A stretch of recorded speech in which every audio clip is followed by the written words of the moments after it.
Hello, my trading friends, and welcome back to Forex Focus, brought to you by IG. Taking a look at the aftermath from the first FOMC of the year.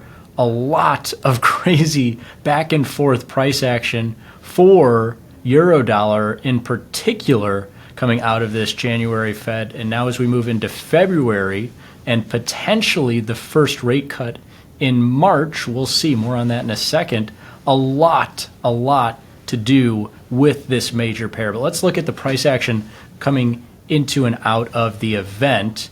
You saw right after the Fed spoke a considerable amount of upside for US dollar. Eurodollar actually broke down below 108 and hit new lows intraday, new lows for 2024 here.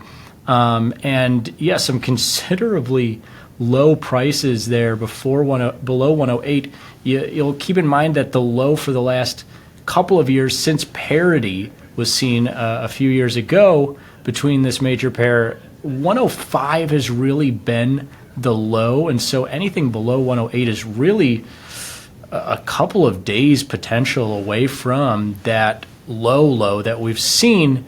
And like I say, coming in the aftermath of the January FOMC, a lot of people's knee-jerk reaction was to interpret this as a more hawkish Fed, as Fed Chair Powell came out and said, March is not really in our, quote, base case for our first rate cut, and the odds of a cut coming in March from the CME's Fed Funds futures moved down to around 40% since the Fed met, and that was as high as, I believe, 75% about a month ago, and has been even higher in historic trade, as a lot of people really focusing on this March meeting for the first rate cut since the pandemic, and the Fed brought interest rates down to 0%, obviously now above 5%, and the odds dwindling of this cut here in March, but still relatively 50-50. And if they don't cut in March, still significant chances that they cut at either the May meeting or throughout the rest of this year, because U.S. Treasury yields actually took a fair tumble after the event. There was that knee-jerk reaction immediately following the Fed on Wednesday afternoon. Yields did bounce back a little bit, but you see here 10-year yields, and obviously a longer duration than the Fed funds rate, which is overnight. That's what the Fed controls, but obviously a big influence over where all the knots on the Treasury curve lie. And the fact that they moved lower in the aftermath of this event, the next 24 hours, now getting close to 375, much lower than 4%, where they were sitting around for the last couple of weeks on either side of 4%. Now looking at lows since summer of 2024, and the expectation here being, okay, we might not get this cut in March. Maybe we'll get one in May. It's looking like that would be the favorable first rate cut positioning, but keep in mind that was March, just about a month or so ago.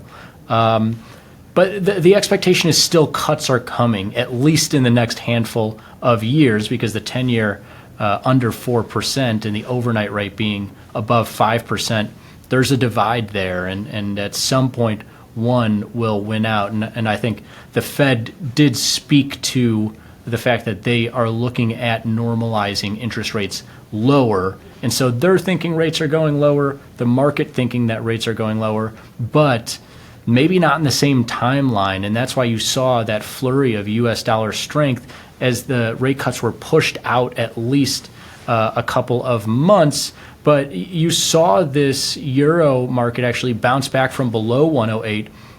And in that next 24 hours, trade higher, closer to 109, and potentially getting back to 110, at least getting now to the upside of the range just 24 hours later. And no coincidence, as we put these 10-year yields over the course of the last year or so on top of the euro dollar trading, that you see downside in U.S. rates upside in euro versus that US dollar as the euro has bounced back on these lower US yields.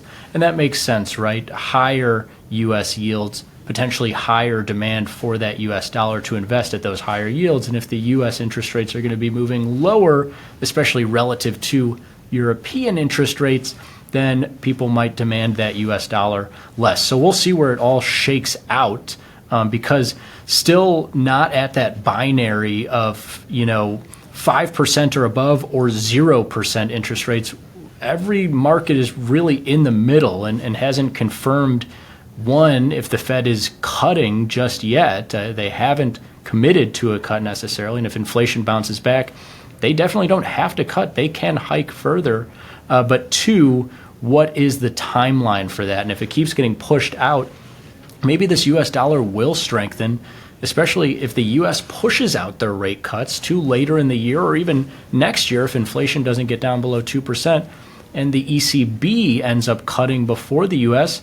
Maybe the dollar strengthens. So many pieces on the board, and you really know that there are a lot of pieces on the board because our client sentiment has actually flip-flopped a handful of times in recent weeks. It's been around 50%, but when we looked at it earlier this week, we saw that the majority of traders were long this euro dollar market as it was moving closer to 108. Now that it's popping back up, 56% of traders are now short this euro dollar market. So really letting you know that it's a pretty even bet in traders' minds, at least, where this market could be going, even though that sentiment has shifted from long to short. No guarantee that the market has to move up, down, or sideways, but very interesting to see here. And that'll do it for today's show. We'll watch for more data to come out of the U.S. in the near future. But for the time being, move down below 108, popping back up near 109. We'll see if the next stop is above 110 or closer to 105 for the euro dollar market.